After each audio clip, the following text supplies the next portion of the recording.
The Gunpowder Plot of 1605 is a tale often recounted with Guy Fawkes at its forefront. With religious and political tensions simmering beneath the surface, a puppetmaster was plotting something audacious in the shadows. In 1603 in England, the nation was still divided by the Protestant Reformation.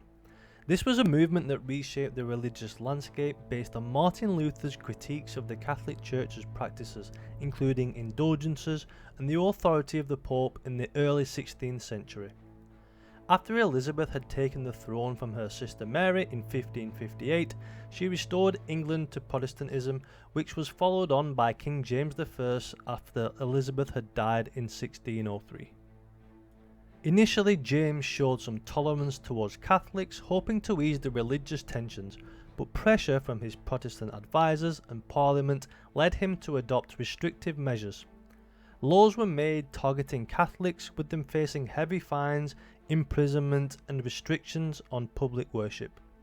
They were also required to attend Protestant services, and those who refused were punished. In 1604, James I reintroduced anti-Catholic measures that had been eased in previous years, leaving many Catholics feeling oppressed. Ultimately, the pressure culminated in desperation among Catholic extremists, leading to conspiracies like the Gunpowder Plot of 1605. The infamous Guy Fawkes was born in 1570 in York. Raised in a Protestant household, he converted to Catholicism in his teens, with a strong influence from his stepfather. His conversion to Catholicism grew out of frustration with the discrimination Catholics faced under Protestant rule. He was a talented soldier, and in the 1590s, Fawkes left England to fight for Catholic Spain in the 80 Years' War against the Protestant Dutch forces. His combat experience, along with his commitment to Catholicism, would later make him an attractive recruit for those planning the Gunpowder Plot. Fawkes joined the plot in 1604 after being brought in by a small group of influential Catholic conspirators who aimed to assassinate King James I by blowing up the House of Lords during the state opening of Parliament. For this bold mission, they needed someone with military experience who could handle explosives and remain undetected. Having fought for Catholic Spain, Fawkes was deeply committed to the Catholic cause. He was entrusted with the task of positioning and guarding 36 barrels of gunpowder that the conspirators had carefully hidden in a rented cellar beneath the House of Lords. Under the alias John Johnson, Fawkes took up residence in London, ready to ignite the fuse on the 5th of November. Fawkes' motivations were largely rooted in his Catholic beliefs. He saw the oppression from King James and his government, and to him violence wasn't just justified, it was necessary for the liberation and safety of England's Catholic community. Driven by a vision that restored Catholic influence, he committed fully to the plot, willing to risk everything. The Gunpowder Plot unfolded under the careful watch of a small group of conspirators, each bringing unique skills and connections to the scheme. Among them was Robert Catesby, a figure of great conviction and charisma. Catesby had a reputation for his devotion to the Catholic faith and had a keen understanding of the political landscape. Though quiet and reserved, his commitment to the plot hinted at a depth of ambition that some say went far beyond a mere desire for change.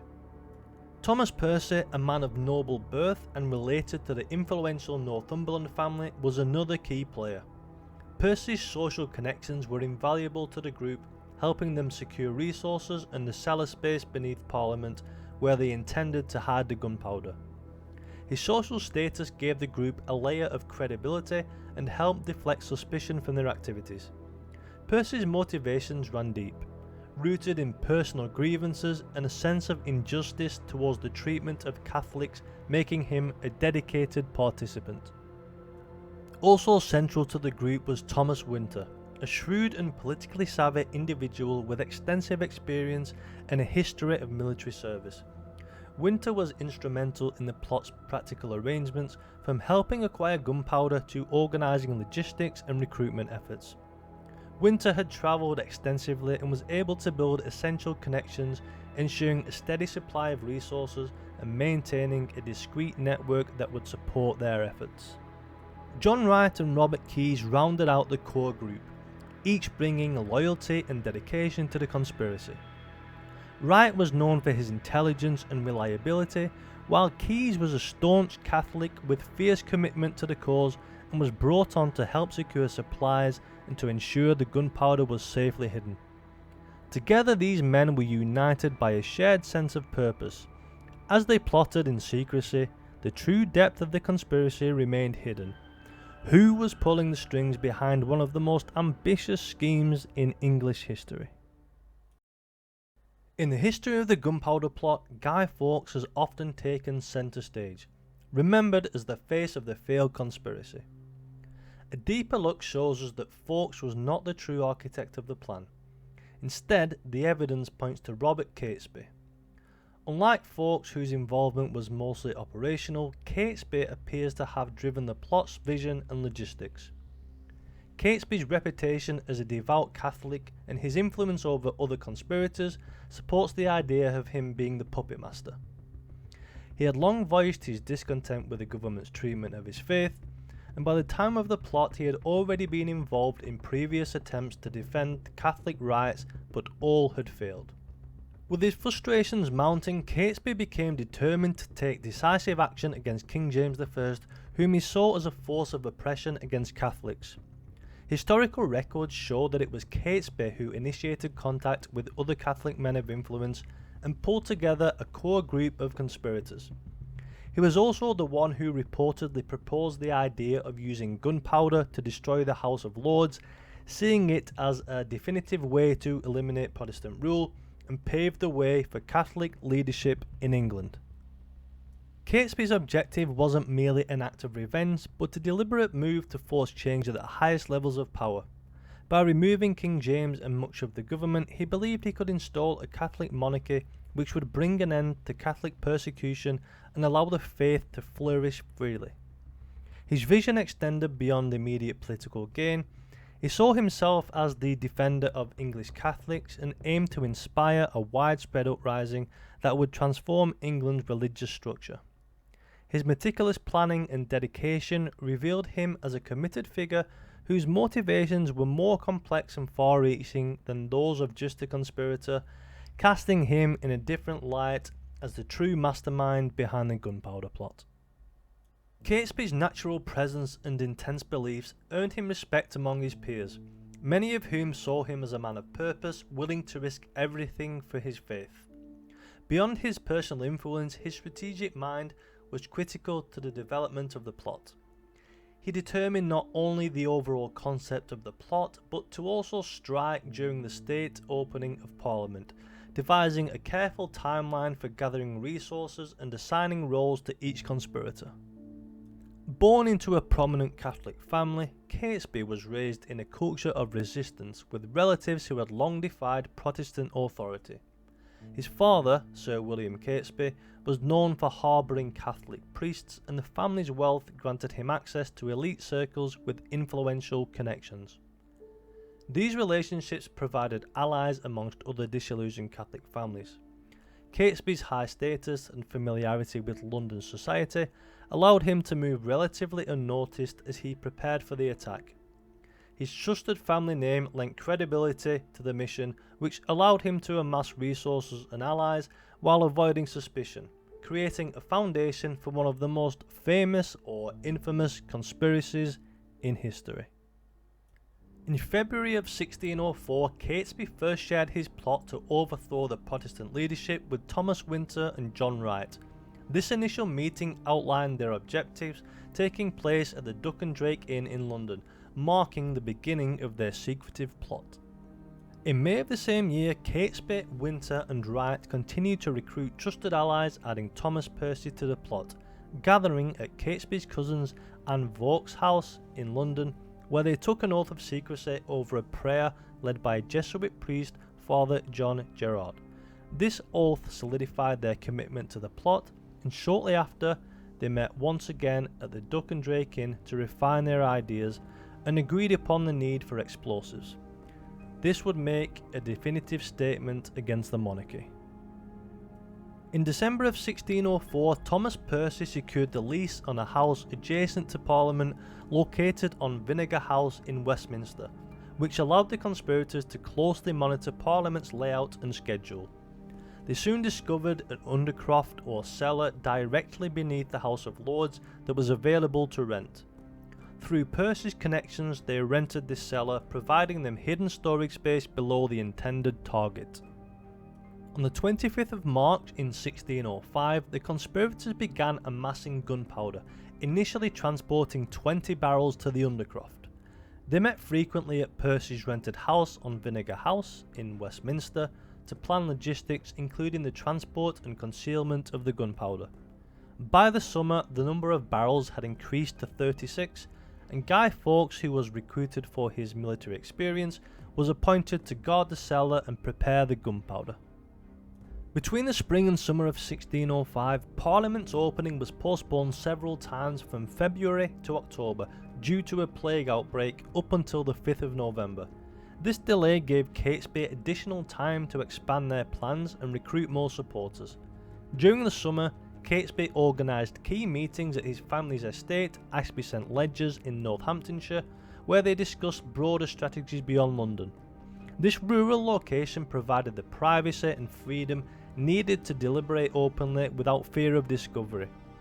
This is where they mapped out the plans for another potential uprising in the Midlands should the plot succeed.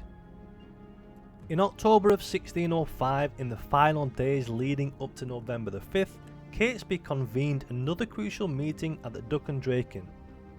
This meeting included Francis Tresham, who was brought in to assist with financial support and to organise their escape plans. Horses and supplies were arranged and roles were clearly assigned to each conspirator to manage logistics on the day of the attack. On the 4th of November, the conspirators were prepared for action, with Fawkes stationed in the cellar beneath Parliament, set to ignite the gunpowder the following day. However, an anonymous letter sent to Lord Monteagle, likely from Francis Tresham, warned of the impending danger. Acting on this intelligence, authorities searched the cellar late that night, discovering Fawkes, who had matches and fuses in his possession.